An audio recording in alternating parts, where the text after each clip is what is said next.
Joining our ongoing coverage, former United States Ambassador to the United Nations, former National Security Advisor to President Obama. Ambassador Susan Rice is here. Ambassador, your reaction.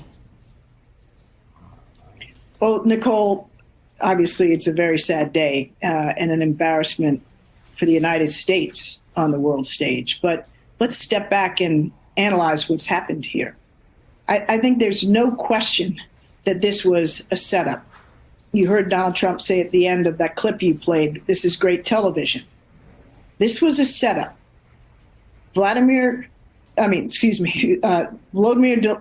Zelenskyy was compelled to agree to a horrible deal that would have sent Ukraine's minerals to the United States without any concrete security guarantees. And yet, because he was trying to improve a relationship with Donald Trump, he came to Washington, he came to the Oval Office, and sat down for a meeting, hat in hand. And soon after he got there, the Vice President of the United States lit into him and started a confrontation. Now, I've been in countless Oval Office meetings with heads of state, presidents and vice presidents, as National Security Advisor, as UN Ambassador, and in other roles. I can tell you that the Vice President or the Secretary of State or anybody else, they don't jump in, hijack a conversation without the express blessing of the President of the United States. So J.D. Vance did that deliberately. Donald Trump knew what he was going to do. And I think, as he said at the end, because he can't, help himself, this was a setup for the cameras.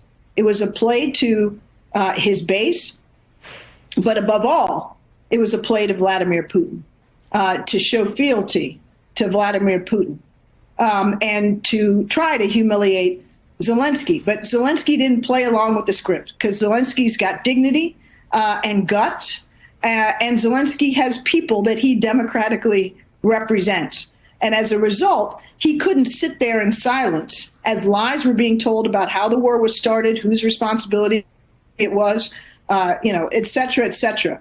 And he tried to explain what is in fact the case. To suggest that he was not thankful, I can't count the number of times that Zelenskyy has thanked the American people, the American government, the President of the United States for the critical support that we've provided. It's not about gratitude.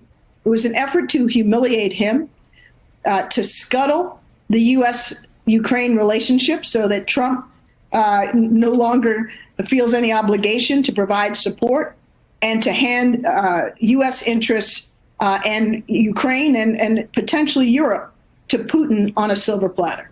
Why? That's a great question. Susan, we're gonna unfreeze you. I want to play some more of the president in the Oval Office if we have more of that.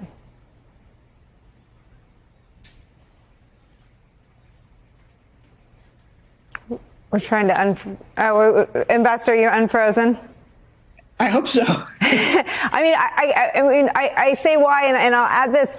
Trump had so much to say about everything he and Putin had been through together. It was like a dictator's version of We Can Do Hard Things, if you're familiar with that podcast. It was insane.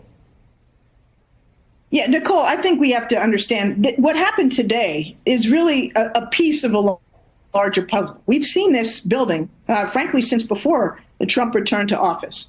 But literally, so much of what he has done in his first 5 weeks in office have been to the benefit of Russia and China. So let's review the bidding. Threatening our ally, Denmark and Greenland. Starting a trade war with our closest allies and partners. Trying to, create a conflict with Canada and trying to pretend to relegate it to the 51st state. Vance going to Munich and basically trying to blow up the NATO alliance. Pulling the United States Agency for International Development 100% off the map and retreating. Proposing to cut 8% a year from the Department of Defense. and literally dismantling the federal government and eviscerating it. That is not in any way, shape, or form in the national security interests of the United States. We are not only alone and alienated from our closest allies in Europe and Asia, as we heard from Turnbull, but worse, we have aligned ourselves completely with Russia, who is aligned with China, North Korea, and Iran. So in 5 weeks, we flipped the script, and we are dangerously isolated and cast our lot with adversaries who truly do not have our interests at heart. I mean, Andrew Nastios, who was the head of USAID for George W. Bush, was on the program and made the argument that USAID keeps us safe it kept us safe from another 9/11 in the years after 9/11, because by stemming catastrophe and human suffering, you also counter extremism in some of the most brutal and hostile corners of the globe. That aid isn't just philanthropic, which seems to be Donald Trump's misunderstanding of it, that aid is one of our most mighty soft power tools, not just for ending human suffering, but for keeping us safe here. Another person described this as the worst 24 hours in modern American history, that we dismantle programs to spare children from dying of malaria and measles, mumps, preventable deaths and diseases, and we dismantle the World Alliance. What is Trump's endgame if you're an adversary or an ally looking at everything he's doing? I think his endgame is to undermine the security and stability of the United States. And that brings us back to the question that you asked earlier, why? There's no other way to look at this in sum, Nicole, than to see that this is a deliberate and comprehensive weakening of the United States in very short order, from a security point of view, from an economic point of view, from a diplomatic point of view, all to the benefit of our principal adversaries, Russia primarily, and China.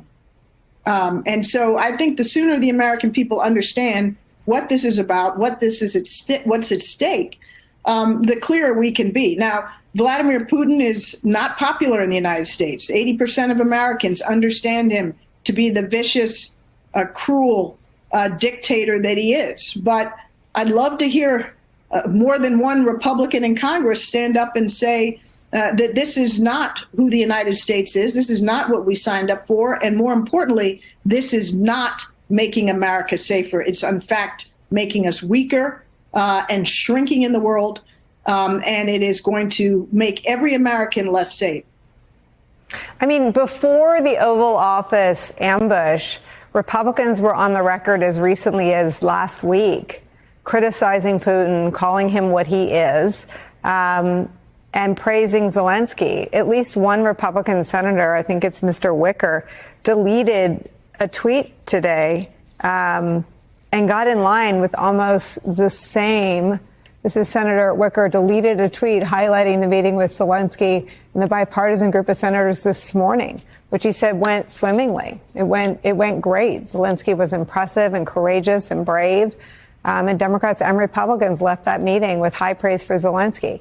He deleted this tweet praising Zelenskyy after Trump and Vance berated him in what you described as a setup. What does that send to the world, that message? Well, it's tragic. Senator Wicker knows better.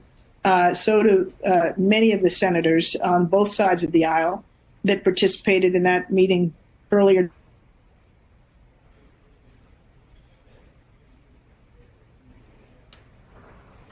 There's that tweet up on the screen again. This was from this morning. Republican Senator Wicker tweeted, today, several U.S. senators had the opportunity to meet with President Zelenskyy to discuss Ukraine's future and the mineral deal brokered by President Trump. This is a huge step forward in securing mutual prosperity and peace for Americans and Ukrainians. Senator Wicker tweeted that and then deleted it. Susan Rice. He deleted it knowing better, as do so many of his Republican colleagues. As well as Democrats, and they are just kowtowing to a leader out of fear and cowardice, and selling out the national interest in the process. For all this talk we've heard for decades about how strong and muscular Republicans are on national security and defense, how they stand for freedom, as Ronald Reagan did, and up for democracy, they have just folded. And they are complicit in the undermining of our national security and our national interests. What are your worries about what happens now? Now that Putin and Vance have done this, we're at the hinge point, right? It will forever be for Ukraine what happened before that meeting and what happens after. What is the risk now for the Ukrainian people? Well, I worry about the Ukrainian people. I worry about Europe, and I worry about the wider world. For the Ukrainian people, they have no choice but to continue to do all that they can to defend themselves. They are facing, an extremely powerful and hostile aggressor who now twice has invaded their country, and they're right to believe he'll do it again if given the opportunity. So they're going to have no choice except to continue to defend themselves. And one can hope that there might be some path to patching things up, but I think that's very hard to envision. I don't think Donald Trump wants that. I think he wants the outcome he got today.